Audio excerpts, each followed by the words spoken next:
What's up, boys and girls? Nameco here, Dustin there. Week 1 in the books. I'm already sad the season's coming to an end. Just kidding. Week 2, but I am nervous for some odd reason. Week 2 ranking show. And I think week 1 did pretty well. I think you guys liked the ranking show. I think so. So give a thumbs up if you did, and we'll do more ranking shows. But Dustin? Thumbs up. Lots of thumbs up. Lots of subscribes if you're not a subscriber. If you're not into DraftKings, get into DraftKings. This guy does a value pick show every week. And woo! We did good week 1. You did. We did good. Helps you win some money. So follow the link in the description. Go ahead, sign up for DraftKings, deposit $5 more, enter a cash game. If you do that, it helps us, and then we'll help you by giving you some good picks. I was 7 times my money this week. Pretty happy about that. Hopefully you guys were as well. All right, looking at quarterbacks, I'm going to start off with our number 2 ranked quarterback, and that is Drew Brees. Obviously, he's coming off a ridiculous week 1 performance, but last year against the Giants, that's who he plays this week, he threw for over 500 yards. This game is going to be a crazy shootout, and if over-unders, no matter what it is, I'm taking the over here for betting people side in. And you'll notice for some of the people that I talk about this week, well, definitely this one, I want to point out we've only had 1 week of football. Don't overreact with what happened in week 1. That's why I'm picking Russell Wilson for all I want to talk about. I know he's a little banged up, but all signs are pointing to him being okay. Don't just instantly overreact and start benching guys just because they had a bad week 1. I mean, Russell Wilson was a top 5 quarterback last year for a reason. He's got a better matchup this week against the Rams. I see him bouncing back, having a decent week as long as he's at least 90%. So just pay close attention to the reports, but don't put Russell right on your bench right away. Yeah, and Dustin was saying earlier to me that there's now new reports saying the first reports were a little overhyped, not as bad as the first one. Shocker. So, shocker, that's what always happens. Beat writers, man, got to get that story. All right, as we move into running backs, I'm going to highlight Adrian Peterson here. And I know if you drafted Peterson, and he started going really towards the end of the first round, and you were happy to get him there, and then after week 1, you're like, oh, that's why I was going into the first round. He's terrible now. Guess what? It's going to be all right.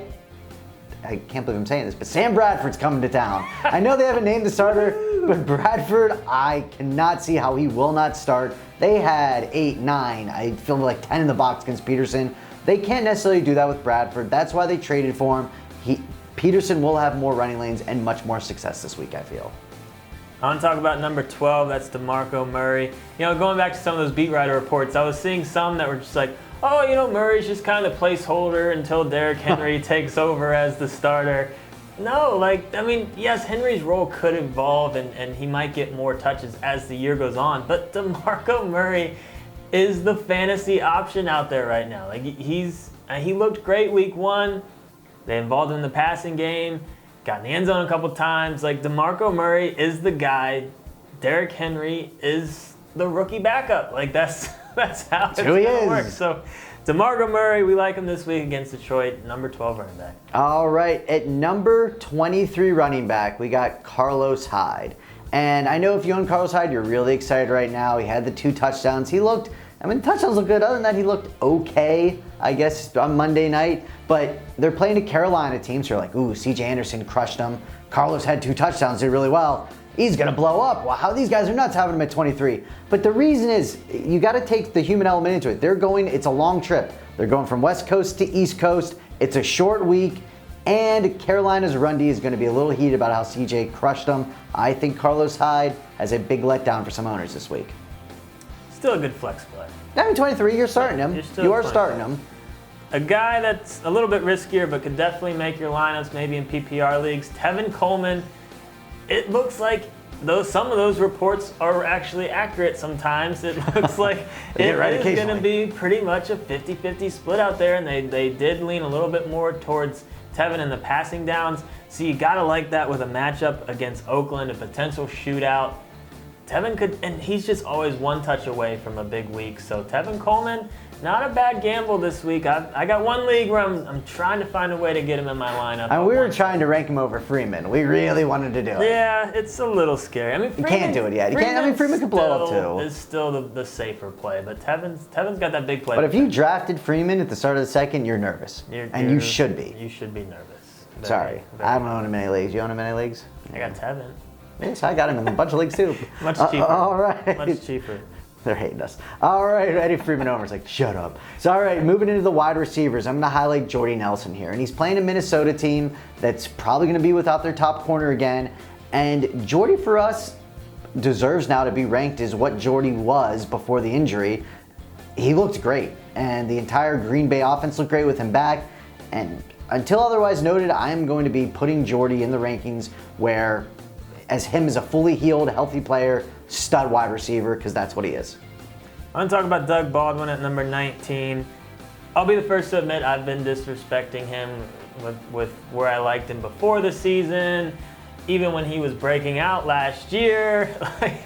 But he just keeps doing it. So, Yeah. you gotta, at some point, you have to say, okay, Doug Baldwin was mediocre for so many years, but he seems legit now. Like, this is the real deal. We can't keep disrespecting Doug Baldwin. I think 19's a good number for him. I mean, that means if you have him, you're starting him.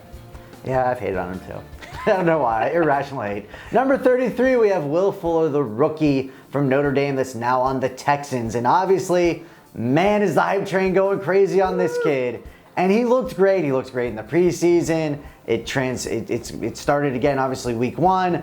Hopkins was double teamed a lot, and he was making them pay for it. But just want to say a little, be a little cautious, right? He's still 33 for a reason. Don't go crazy and be like, well, I have Benjamin, so I'm going to go ahead and start him over that though because he looked better. Or even a Des Bryant. It's just let's see a couple more weeks first. And you see we have all 3 of the rookies right there, 33, 34, 35. We still like them. They're still fun. They're still exciting. But again, it's only been 1 week. Yeah, we need a little more. We need a little bit more, but Sterling Shepard if you own him and you start 3 receivers in your league, it's going to be really hard not to start him. I mean, that juicy matchup against New Orleans, he hadn't found the end zone week 1. You're excited about that. You got to think that's going to be a shootout with those 2 teams. So Shepard, all 3 of these rookies with Sharp as well, they seem legit. They seem like they're going to have solid value this year. So sneak them in your lineups if you want to take a gamble, but be a little cautious. All right, as we move on to tight ends, I'm going to talk about a tight end that falls inside our top 10, that dropped 2 passes last week and had 0 points. Oh, so obviously, I'm so glad I have him in 3 leagues. He's such a Dustin guy. But he's going to get better, Dustin. Don't you worry. Got high hopes. With RG3 being RG3 and doing exactly what we said RG3 would do, it just happened even earlier than we thought. He's out, McCown's in. Guess what? He loved Barnidge when he played. So I think he's going to get targeted heavily. I think Barnidge is going to be, what we expected, what Dustin expected out of him. So even though he scored a big fat goose egg last week inside our top 10, and I'm kind of excited about him actually. Come on, Gary. He'll be all right. He'll bounce back. Don't let me down. Guy I want to talk about is Jesse James.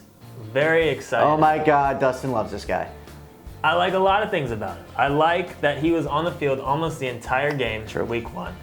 I like that he had 7 targets. I like that he caught 5 of them. The 2 that he didn't catch was one was a Big Ben pass for about 20 yards. He threw it right at his feet. Would have been a nice completion. Long way to go. The other one was in the end zone, or I think if Ben put a little air on it, the guy's 6'7", throw it up a little bit. I think it could have been a touchdown. If he catches both those passes, the whole fantasy football community is saying, we have our next Jimmy Graham. Our next Jimmy Graham is here. I mean, I can see that. I mean, if he had 70 yards and a touchdown and 7 catches on his first game as the starter.